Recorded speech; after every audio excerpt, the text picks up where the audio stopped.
té dos efectes, en definitiva. Té dos efectes de la seva publicació. Un primer efecte és una moratòria de noves altes turístiques, una moratòria. Així ho va reconèixer el portaveu del grup a què pertany el Consell de Turisme en comissió.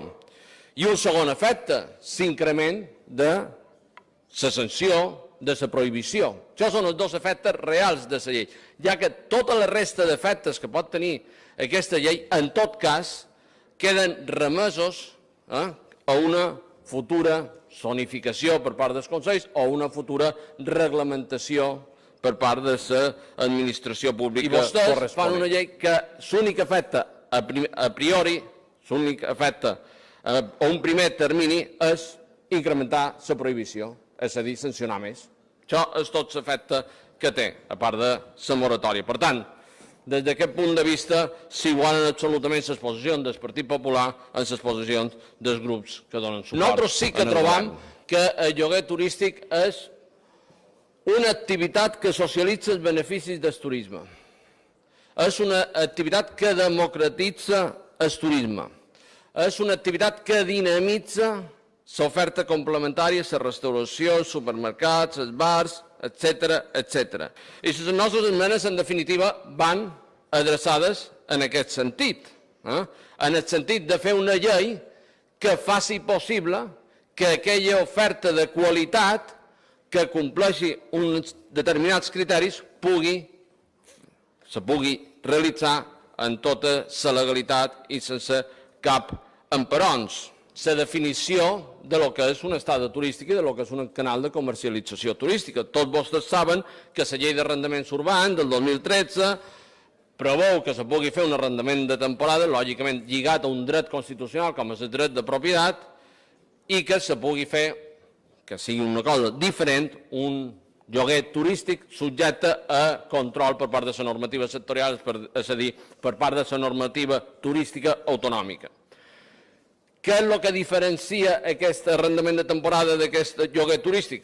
El canal de comercialització turística, entre d'altres coses, segons la llei d'arrendaments estatal.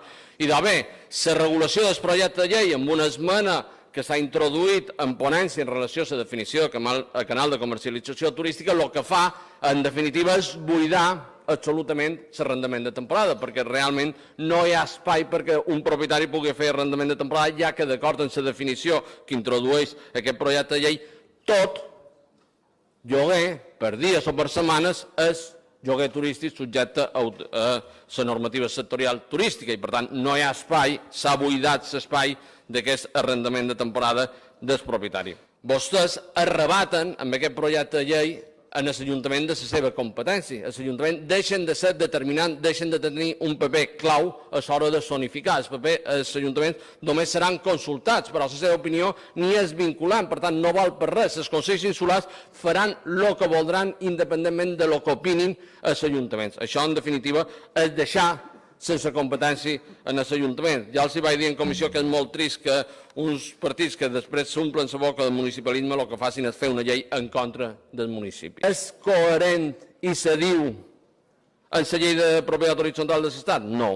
No perquè estableix una majoria diferent de la normativa estatal i no perquè estableix un règim jurídic diferent de l'Estat, perquè l'Estat, allò que se pot fer a una comunitat de veïns, allò que està permès o que no està prohibit, no necessita cap permís de la Junta de Propietaris. Per definició se fa lloguer turístic. Clar, això és una presumpció lligada a un règim sancionador.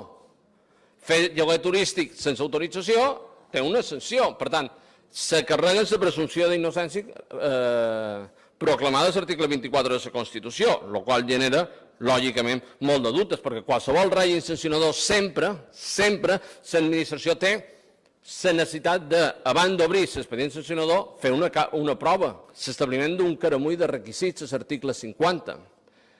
De fet, el Ministeri d'Economia i Competitivitat ha fet un advertiment a la comunitat autònoma que això pot anar en contra de la llibertat d'empresa, article 38 de la Constitució, i pot anar contra les directives de serveis i les directives europees. Els nous requisits per habitatges ja donats d'alta.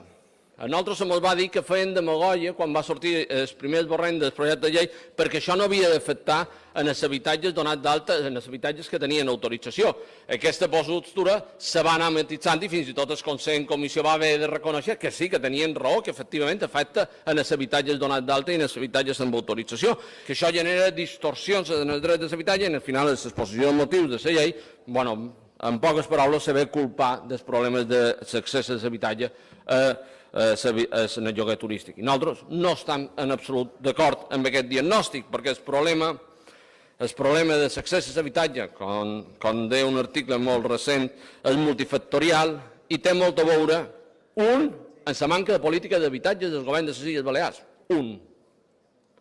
Dos, en l'escassetat de nou sol, poca oferta per política restrictiva urbanística. Vostès no en volen xerrar d'això. Nosaltres estem d'acord amb aquesta política restrictiva, però això genera preus més cars del producte immobiliari i això s'ha de reconèixer en lloc de carregar totes les culpes en el lloguer turístic. I tres, molt pocs, i més important, molt pocs incentius en els propietaris per lloguers de llarga durada.